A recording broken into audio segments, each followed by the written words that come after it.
It has been a massive week for Ripple in the news, and I'm going to break down some key things that have happened in the last 48 hours. Check this out. So remember Trump, don't forget, he was just at a tour in the Middle East, and he's bringing 3 to 4 trillion already guaranteed into America and 10 trillion by August. Well, after he left, the Saudi prince funded an XRP treasury. NASDAQ listed Vivo Power has secured $121 million of a funding round to do the world's first publicly traded XRP-centered treasury. XRP-centered treasury. Hidden Road launches crypto over-the-counter OTC swaps in the United States. Hyperscale Data plans a $10 million XRP acquisition, and a Chinese company funded a $300 million XRP strategic reserve. I will continue to say it. XRP and Bitcoin will be number 1 and number 2. They're 2 of my largest holdings, and there's 4 things I focus on. I'll repeat this over and over again. I focus on cash flow. Cash is trash. And they're going to turn this printing machine on full blast, and they're going to monetize a shitload of debt because they're going to work to grow GDP faster than debt. And money is now quantum. It is fast. You're going to see trillionaires. You're going to see more billionaires, and being a millionaire is going to be nothing. So I focus on cash flow. I do it through cash flowing businesses. Anytime I profit in an asset, which I'll talk about in number 2, or I leverage an asset, I buy cash flow. So businesses, cash generating dividends. And then anytime I get cash coming to me, I don't buy things, I transmute them into keeping the velocity of money going. Into number 2, I transmute them into assets that are deflationary. It's a system that I'm using that has really helped me secure my family, compound our family's wealth at a faster level. So what do I mean by deflationary? Things that have a fixed supply that are opposite of the US dollar. That's why cryptocurrency, specifically Bitcoin and XRP, are becoming so attractive to these wealth funds in Saudi, to countries all over the world, because they're deflationary. What does that mean? They have a fixed supply. They can't be printed, and they become more valuable every single year, and it becomes more scarce as people buy that and use it. So it's opposite of the fiat fake system. My strategy is create cash flow, store my cash flow in deflationary assets that grow and compound. Some take longer, some are a little bit slower, but as you're losing 19% of your buying power from 2020 to 2024, I gained 600% on my XRP and 195% on my Bitcoin. So as people told me I was crazy for getting into crypto, I actually increased 600% in one and 195% in another. But I'm not foolish when I profit like that. And I'll talk about my Bitcoin. I don't ever sell Bitcoin. I'll explain that in leverage. But when I profit in assets all outside of Bitcoin, I pull some off the top of the risk pyramid, volatility, and I bring it down the risk pyramid to protection. Life insurance has been around since the Roman days when they're clipping our coins. The same shit they're doing now. Never changes. Nothing new under the sun. It's just a different scenery, just a different mechanism.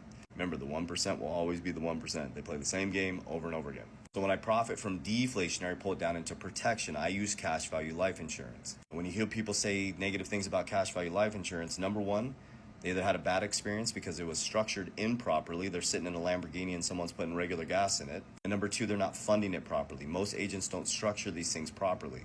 They're Lamborghinis, and you have to put premium gas in them. They're not designed for death benefit. They're designed for living benefit. So when you hear, oh, cash value life insurance is a fraud, that it's coming from someone who, number 1, isn't using properly, and number 2, doesn't know how to fund them properly. Number 3, probably isn't building wealth with them. So that's the protection component, and that's legacy component. Then we have number 4, which is leverage, leverage, leverage. The reason why the wealthy stay wealthy is because they use leverage, credit, debt, to get money tax-free to create more cash flow. The working poor uses debt to take away from their future selves. Everybody's using leverage. You have a car payment, don't you? You have a home payment, don't you? You do a payment on your iPhone, don't you? That's leverage, but your leverage is making you poorer every single time. We're using leverage to buy cash-generating assets to multiply our money, richest man in Babylon. Okay, so let's walk through that again. So when I profit, or I get money from my businesses, cash flow, what do? We transmute it into deflationary assets that have fixed supplies that are going to continue to grow over time. When we profit from those deflationary assets, if we're in major profit, we want to get some off the table because we want diversification, and we put it into protection, cash value life insurance, to secure, compound, and grow it tax-free, to be able to retire tax-free and pass it down tax-free.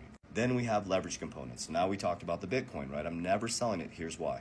It's because it's one of the most scarce assets in the world, and I've already practiced what I preach. Everything I'm telling you is things I do. So Bitcoin, I'm never selling. It's my bank. I'm buying it every single day, dollar cost average, and then I buy it when it dips. Pretty simple.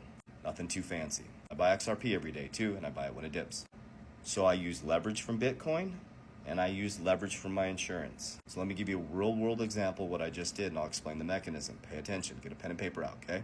So I just recently borrowed from my Bitcoin at 14%. Now you have to be very careful when you're leveraging a crypto asset. You have to be responsible. I hear these influencers saying, oh, use it to pay your bills. You have to pay the loan back, dude, or you're gonna get liquidated. Like, that's so irresponsible. And if any influencer is telling you to take out credit cards to get crypto, no, don't do it. You should not invest more than you can afford to lose. You should create a budget and get your shit together because you're creating bad behaviors. Okay, I digress. Because we want to do this responsibly. We want to learn financial literacy. We want to do this so it's legacy and you can actually be free. Okay, so I took a loan from my Bitcoin. I used Salt. We just learned about Strike, which is Jack Mahler. But just do your research. Salt has been around for a long time. I know Strike is a big company as well. Anyways, so I borrowed from my Bitcoin at 14%. You're probably like, damn, that's high. But listen, I took the money tax-free. Loans are tax-free. I didn't sell any of my Bitcoin. It's still my Bitcoin. I'm borrowing against 70% of the Bitcoin that I put into stake to buy what I needed to buy. I took that cash that was in my account in 24 hours and I bought an insurance firm. Now the insurance firm has 10 months left of paying that off. So you're like, man, 14%? Bitcoin goes up 50% every year. I just made 36% on my money. I beat the hurdle rate. So basically, if you're making more money on your money than the interest rate is, you're actually making money on your money. So I didn't go to the bank. I used my collateral. I paid them 14% to give me some cash so I didn't have to pay taxes on it.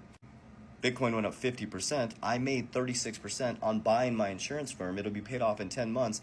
I have all my Bitcoin back to 100% LTV, and now I have a cash generating insurance firm for the rest of my life for generations to come. Someone's like, well, Bitcoin's going to go to zero in the next 10 years. I'm like, well, at least I use it to buy a cash generating asset. I'm going to continue to do that. So what if Bitcoin goes to zero in the next 10 years? Which it's not. It's the most ridiculous thing in the world. But if it does, along the way, I'll probably have 5, 6, 7, 8, maybe 10 cash generating businesses or assets that I bought throughout that time because I'm richest man in Babylon. I didn't buy Lambos and Rolexes and all these things these people are trying to flex on you. That is not how wealth is built. That's how greed is built. That's how kingdoms crumble. Now, it's okay to buy that stuff, but you'll never see me flexing that stuff because wealth is silent. Wealth is quiet. Wealth is patient. Wealth is disciplined. Wealth is consistent. And wealth doesn't give a flying shit what you think about what they have. So let's work together, lock arm in arm together, and let's develop financial literacy. If you're here this long, you're a true warrior. Comment warrior. Because most people can't make it 8 minutes and 19 seconds. And that's the issue. That's why people try to get rich in meme coins at the casino, because they can't sit around for 8 minutes, 26 seconds to learn a little bit how the financial system works and actually be patient enough to do the things they need to do to free their family financially. God, family, protect your ecosystem at all costs and stay out of other men's business because you're too busy working on yours. And as we always say, warriors, rise. Get your shit together. Love you guys.